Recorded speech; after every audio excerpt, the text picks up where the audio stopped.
धन्यवाद देते हैं प्रभु जी। लूका का 6 अध्याय और उसका 37 वचन का मैं वचन बताऊंगा। दोष न लगाओ। दोष मत लगाओ तो तुम पर भी दोष नहीं लगाया जाएगा। दोषी न ठहराओ तो तुम भी दोषी नहीं ठहराए जाओगे। क्षमा करो तो तुम्हें भी क्षमा किया जाएगा।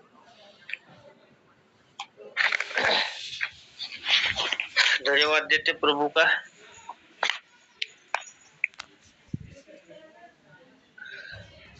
हमारा परमेश्वर हमसे इस पवित्र वचन के द्वारा कह रहा है कि हमें कोई भी हक नहीं है कि कोई अधिकार नहीं है दूसरों पर दोष लगाने का।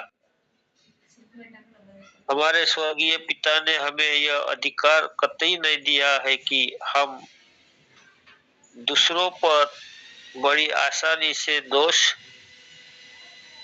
लगाए, क्योंकि अगर हम किसी व्यक्ति पर बिना सोचे समझे दोष लगाते हैं तो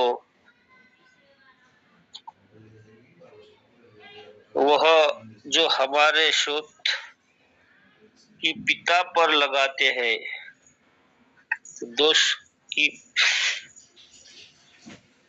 है, जिससे हमारा पिता फिर कुछ नहीं होता, क्योंकि हमारा पिता हमसे बिल्कुल नहीं चाहता कि किसी को भी दोषी ठहराए या किसी पर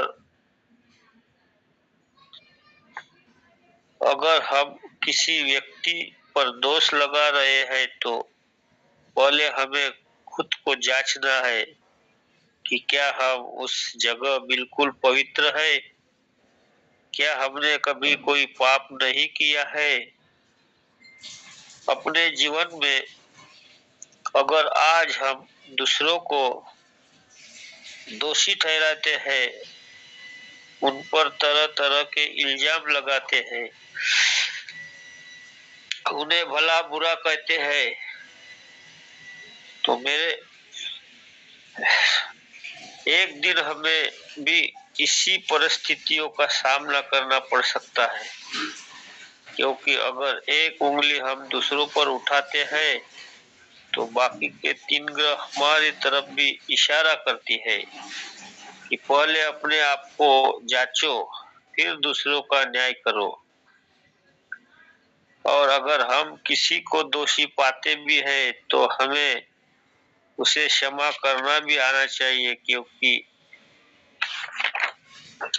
क्योंकि अगर अपनी सम्मान नहीं करना आता तो हमारा स्वर्गीय पिता हमें भी सम्मान नहीं करेगा। हमारे ग्रह पाप के लिए जो हमने हमारे जीवन में किए हैं, जैसा न्याय हम दूसरों के लिए करेंगे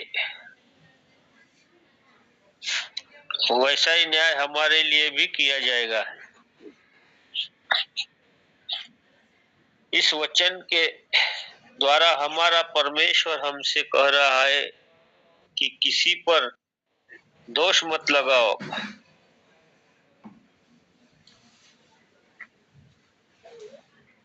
इन चीजों से या इन बातों से जो हमारे द्वारा की जाती है, हमारा प्रभु जानता है कि हम उसके एक बताए नियमों पर चले और दूसरों का हमेशा भला करें। हम दूसरों पर दोष ना लगाए। अगर दूसरे को हम दूसरी बातें भी है तो पानी से पहले हमें यह जांचना है कि क्या सच में वह इंसान दोषी है, और अगर दोषी है भी तो हमें उन पर दया दिखानी है और उसकी उन बातों को क्षमा करना है।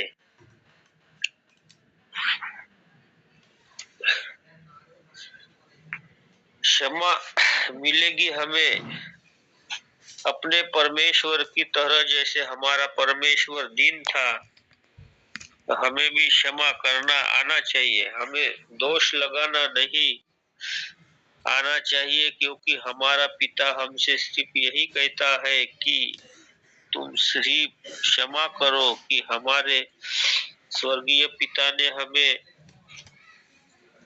सिखाया है कि किसी पर दोष मत लगाओ, किसी पर दोष नहीं लगाना चाहिए। ना परमेश्वर कह रहा है दोष मत लगाओ।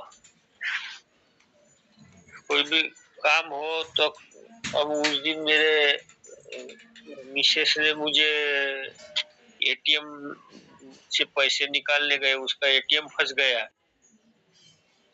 उसने मुझे भला बुरा कह दिया, तुम्हारे वजह से हो, मैं तो ड्यूटी पर था, मैंने तो बताया नहीं उसको क्या जाओ और एटीएम से पैसे निकाल कर लाओ। वो खुद ही गई है और उसका एटीएम फंस गया, तो उसने मुझे भला बुरा कर दिया, यानी मुझे दोष लगा दिया, तुम्हारे वजह से हुआ करके।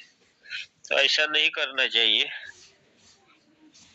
तो किसी पे दोष नहीं लगाना है। परमेश्वर का वचन कहता है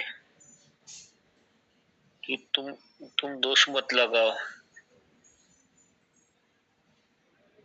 तो सिर्फ उसे क्षमा करो। इन वचन के द्वारा परमेश्वर हमारा सबको बहुत ही से आशीष दे। धन्यवाद देते हैं प्रभु का। आमीन।